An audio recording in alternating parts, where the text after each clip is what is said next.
A walk to convey power. A greeting that gets the upper hand. I did not. A gesture that can hide a lie. Body language can betray us.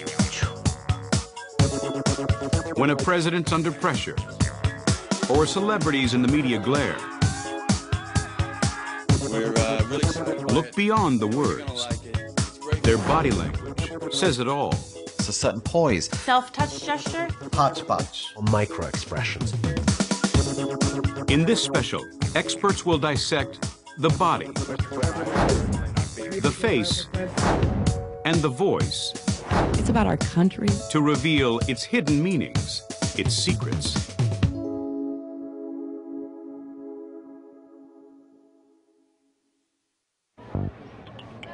This is a world where what we say is all important. They said this day would never come. We hang on every word. Tomorrow, we begin again. Thank you. But are we getting all the message? Bolder, darker, many psychopaths, serial killers, handwriting. Research has shown that just 7% of human communication is through the actual words. 93% of what we communicate with others is nonverbal. Bam, bam, bam! 93%. Think about that. 93%. So it's our tone of voice, our pitch, our posture, micro expressions on our face, and different gestures that we might use. So we put all the significance on 7% for words. We shouldn't really be doing that. Beyond the words lies a fascinating world of nonverbal communication. The secret world of body language. We're about to watch our wannabe world leaders, our sports stars. Good morning. We'll revisit famous figures from recent history. Did you kill the president? Because people have got to know whether or not their president's a crook. Well, I'm not a crook. I've earned everything I've got. We'll view our celebrities with fresh eyes. We're going to show how people in the public eye try to control the way we perceive them. And how sometimes, despite their best efforts, the truth leaks out. Whomever it might be, if the truth is told, then my name will be cleared and I can move on with my life. If you know what to look for. It's not what you're seeing, it's what you're not seeing. And you're not seeing an anger response. We're going to equip you with the tools to read those body language giveaways. You're getting a hidden peek, a peek into the world of what's really going on there. When you can read body language, every moment you spend with others, you can make it valuable, and if you're in business, you can make it profitable. Body language is crucial. For those who study nonverbal communication, one of the first indicators they look out for is the way someone's body moves.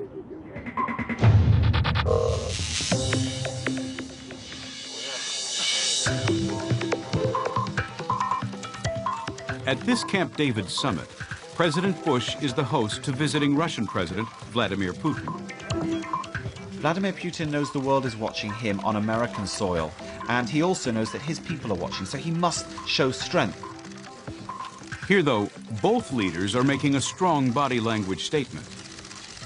Now here we are, two powerful world leaders in a sort of striding contest. Because, of course, the faster you stride, the more strong, powerful, and fit you are. But it's not just the speed of walking that sends out messages. Vladimir Putin and George Bush, both of whom are fantastically powerful men, have two completely different kinds of power, and it evidences itself through body language. I thank you all for coming. Vladimir Putin has what I would call a very animal power, a strongman power, and he walks by having his shoulders, they're actually bouncing back and forth, and he walks, he also makes gestures, he's very active. I would almost call it a kind of sexy power. George Bush, on the other hand, has a more traditional and I would say American power. There's very little movement above the shoulders. He's trying to look like he's controlled. There's no extra wasted energy. I thank you all for coming. Perceiving the body language message of these two powerful presidents is straightforward, but body language is often complex and easily misunderstood.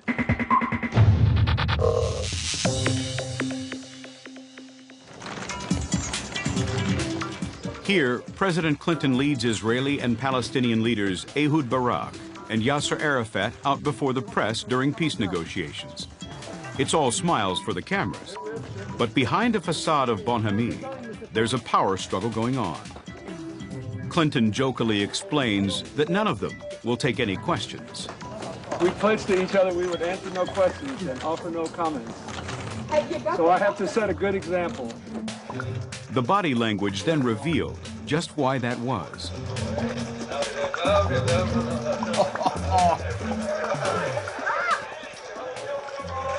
Oh, my. Wow. Wow. Almost a physical fight. Many viewed this apparently lighthearted tussle as a sign that Arafat and Barak were getting on well. Think again. There is a great meaning behind who goes through the door first. Now, of course, you know, here in the West, letting someone through the door first doesn't really matter. It's polite, maybe. But in the Middle East, it has significant cultural impact. The host, the power person, says, I'm in control. I'll help you through the door. I'll show you the way. Thank you. Check in, please. Thank you. Throw in the fear and tension present in most Middle East negotiations, and suddenly the desire of both Arafat and Barak not to go through that door before the other starts to make sense. This is a classic example, in an extreme way, of how the last man through the door is the winner.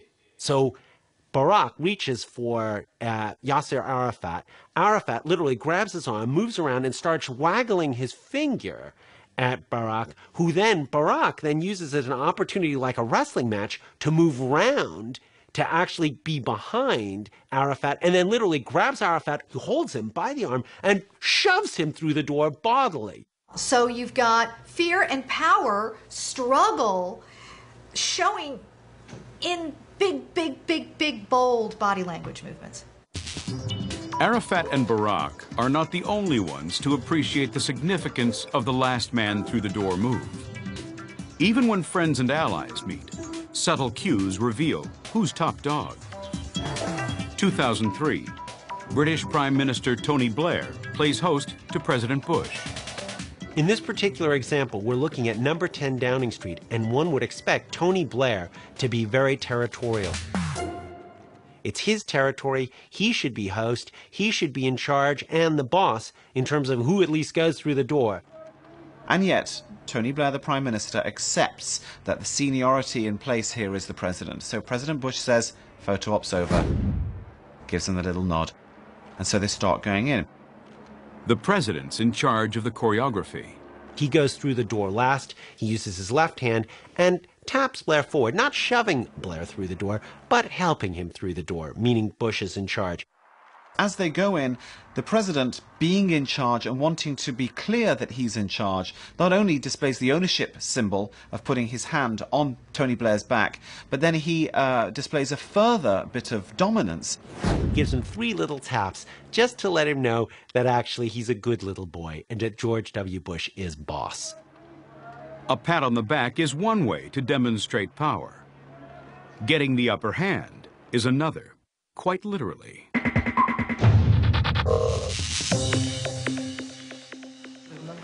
When body language savvy world leaders get together, they know there's one surefire moment to demonstrate dominance: the handshake photo op. If you're looking at the left of the picture, they always want to be standing on the left of the picture. Let me demonstrate. If I'm shaking hands here, what's going to happen? I'm at the bottom of the handshake. My palm is facing up. That's a very vulnerable position. If I'm shaking hands here, and I've got my arm around the person, I'm shaking hands, who's got the upper hand? I've got the upper hand. If someone's coming in to shake your hand like this, here's the nice solid handshake. It should be straight and firm. If it's not... Janine Driver teaches body language evening classes. It's kind of hard to dominate. You're a powerful force. She believes the visual impact of important handshakes was first appreciated in 1970, when Elvis Presley famously paid a visit to President Nixon at the White House. We see a picture of Nixon, and he's shaking hands with Elvis Presley. Nixon's got the upper hand. That's where the expression comes from. I've got the upper hand here. So now that people know about this in politics, you see them jockeying for position when it comes time to take the picture. At this summit in 2006, hosted by Vladimir Putin, the Russian leader was on full handshake alert. He strategically placed himself in a position where when they're coming forward, he's going to get the dominant position. They're coming out of cars this way, they're coming up to him, the cameras are here. Every single picture, who gets the upper hand? Putin. Then, up strides Tony Blair. We see that Tony Blair is going to actually grab onto Vladimir Putin's hands, this classic thing of grabbing somebody by the elbow to show who is actually the leader. Score 1 for Blair. Next, it's President Bush's turn. George Bush, on the other hand, then comes in and realizes he's on the wrong side of the photo. Morning.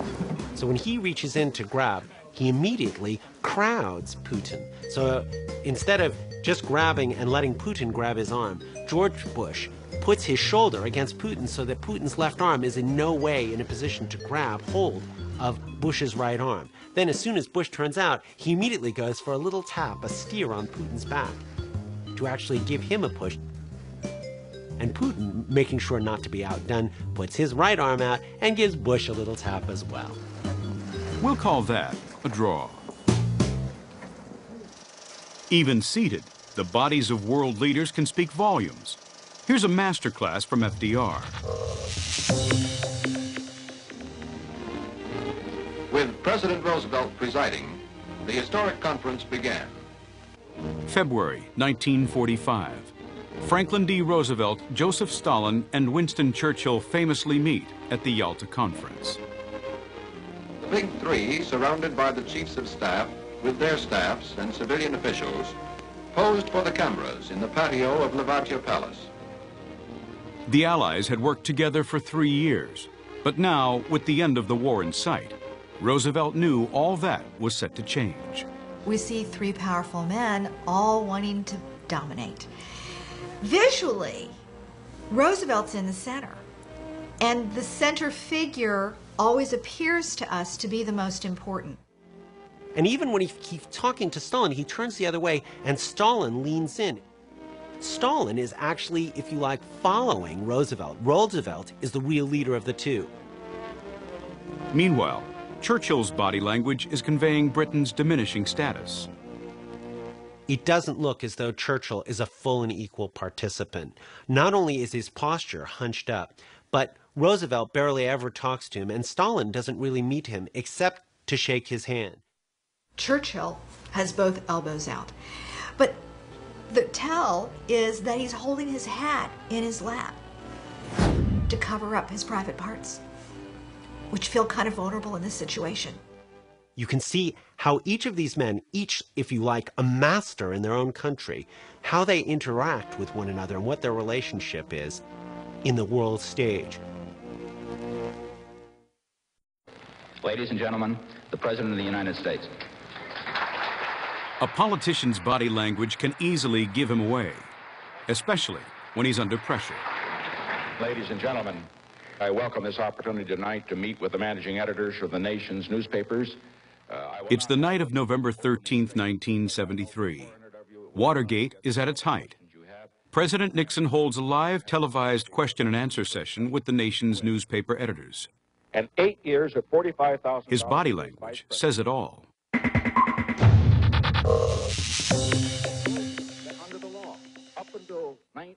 Nixon knew it was not going to be an easy evening. Mr. Quinn. Mr. President, this morning Governor Askew of Florida addressed this group. Stop. Right there, we see Nixon standing with his hands behind his back, which gives the indication that he has nothing to hide. He's got this open front. However, he's holding his wrist like this behind his back, and he's touching himself like this. It's called a self-touch gesture. He's basically saying, okay, here we go. I can get through this. His words are combative, but his body language betrays anxiety. As far as this money is concerned, how is it possible for you to have this kind of investment when all you earned was $800,000 as president? Well, I should point out I wasn't a pauper when I became president. I wasn't very rich, as presidents go. You can see in his body as he's trying to defend himself against essentially the press corps that is acting like a pack of wolves. He's holding himself away from the podium like he's going to be attacked from it. In this case, Nixon is trying to protect himself from some searching questions. That I welcome this kind of examination because people have got to know whether or not their president's a crook. Well, I'm not a crook. I've earned everything I've got. He says, I'm not a crook, and immediately goes into retreat. His body backs away. Really clear tell. When somebody makes a statement, a definitive statement, and immediately retreats, we know they don't think they told the truth. They know they didn't tell the truth. They're escaping that lie. Nixon also suddenly crosses his arms. He goes immediately from that, quick arm cross, to protect himself. Oh my God, oh my God, oh my God, oh my God, I just said something, I just said something. And also, to the best of my ability. Right there, shaking his head no. Time and again throughout this exchange, Bam, right away. Nixon displays tellingly defensive body language. Stop, look at this. Everyone's body language is different. Each person has his own quirks. To unlock the secrets of body language, the experts rely on an analytical process they call norming.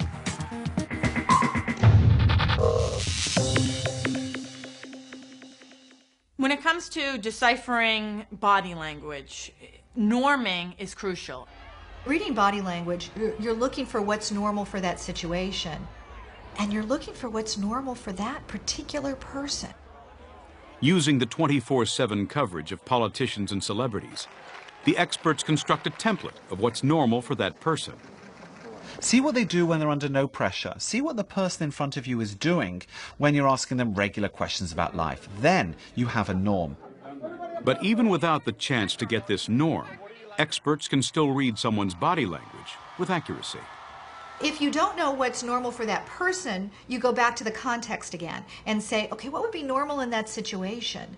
So if I am asked to look at a suspect in a crime, I'm thinking, what would be a normal response for a husband whose wife is missing? What would be a normal response for parents if their children are missing? And how far from normal is this behavior? When someone's body language departs from the norm, it can often be a sign that all is not well.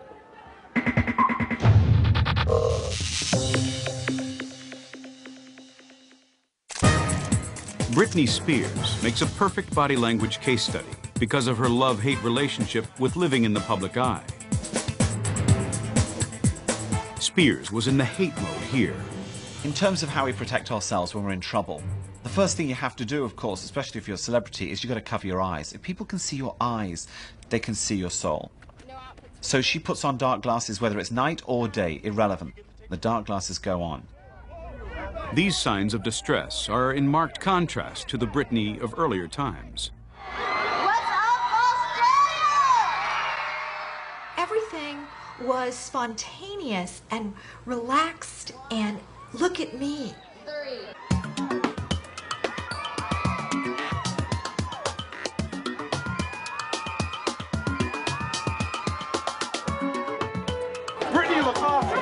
Chicken wings. Now she's messed up, and the body language shows that lack of control over herself. Her body language is very defensive, whereas it used to be very welcoming. She's closing down and looking panicky, whereas she used to be absolutely adoring the limelight. Under this kind of intense scrutiny, a celebrity's body language needs a helping hand. We can only guess at the sort of coaching or advice that someone in her position is getting, but I'm sure she's being advised all the time. She's not alone. Take Paris Hilton. She rarely has a night in. So how would she behave on a night out of jail?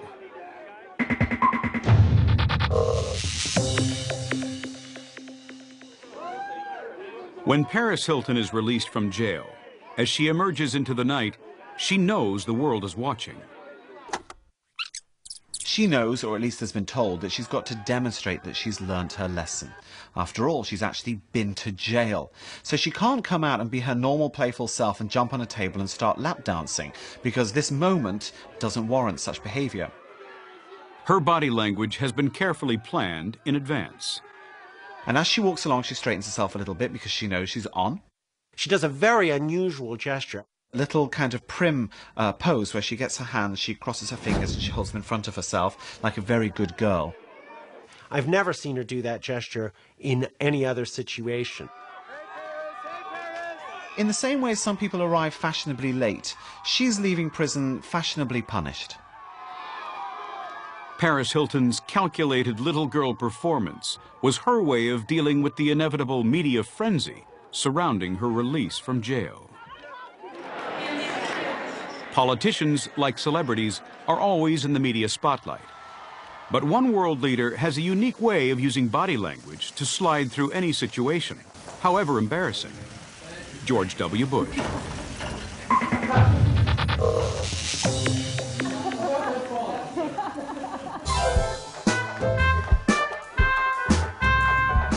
The thing about Bush, no matter if he says something wrong or he does some silly mistake, what happens with him is he gets like a kid.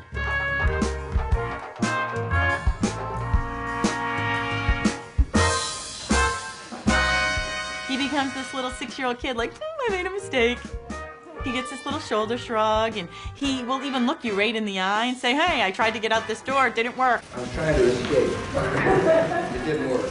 It's likable. Thank you all. Thank you, sir. It's this playful, likable trait that if you saw your 5-year-old kid, you'd want to pinch his little cheeks. But it's the President of the United States. President Bush's body language reveals his resilience to his own mistakes. There's an old saying in Tennessee, I know it's in Texas, probably in Tennessee, that says, fool me once, shame on you.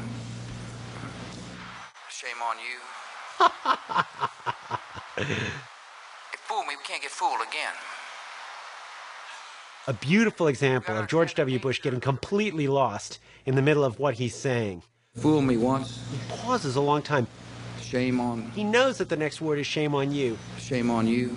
But he knows also that he's completely lost the next sentence. He has no idea where he's going. And what you'll see with his head is fool me once, and he bends down like this, like they're about to throw tomatoes at him or something, really rotten stuff. If fool me, we can't get fooled again. Fool me once, shame on you, and then he just comes up and he misquotes The Who, won't get fooled again. If fool me, we can't get fooled again. There's this long pause where he's evaluating if he's made a complete fool of himself. And then he carries on regardless. We've got to understand the nature of the regime we're dealing with. Body language matters. If you want to be President of the United States, it's vital. The facts are that he has said in the last week that he really liked the ideas of the Republicans over the last 10 to 15 years. Politicians like Hillary Clinton and Barack Obama know that words are only part of their message.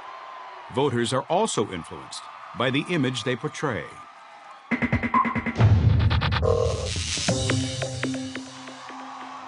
So when did it dawn on politicians that body language was so powerful? It's 1960. Vice President Richard Nixon and Senator John F. Kennedy campaigned for the presidency. This election will be a turning point in the relationship between politicians and body language. It really wasn't until what's labeled the Great Debate, which is the debate between Nixon and Kennedy, the first televised debate, that candidates began to realize they had to focus on their nonverbal visual image.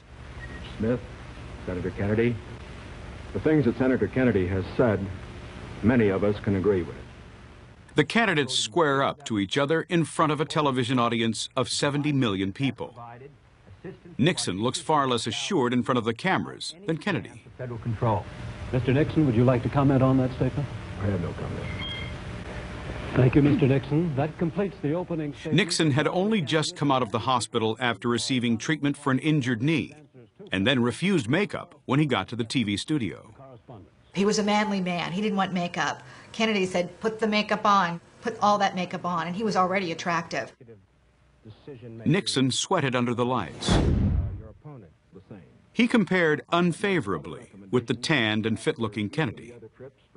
In the polls after that debate, Nixon, to the radio audience that only heard him, won by a landslide. But the poll of the audience that saw the debate, Kennedy won by a landslide. So all of a sudden, politicians realized they had to be aware of their visual image. Nearly 50 years later, today's presidential hopefuls receive saturation media coverage. Voters observe their every move. Under such scrutiny, managing their image is a job for the professionals. The whole thing is a game of image versus objectives. Your objective is to win the vote. Body language is, of course, an important part of that image, which is why many politicians employ coaches, like Mark Jeffries. Very often when working with a politician, when working with someone who's trying to shape an image, you will ask that politician, so who do you admire in the public eye? And if it's a man, I mean, at the moment, typically it'd be someone like George Clooney, say. Because here's someone who embodies style and charm and charisma, and yet isn't extremely young and isn't extremely old, so he's kind of an ideal model. The very training actors like Clooney undergo usually leads to good body language in public. That puts them way ahead of politicians, who have to be taught how to walk, where to look, how to smile even. So is it possible to detect signs of body language coaching in a politician?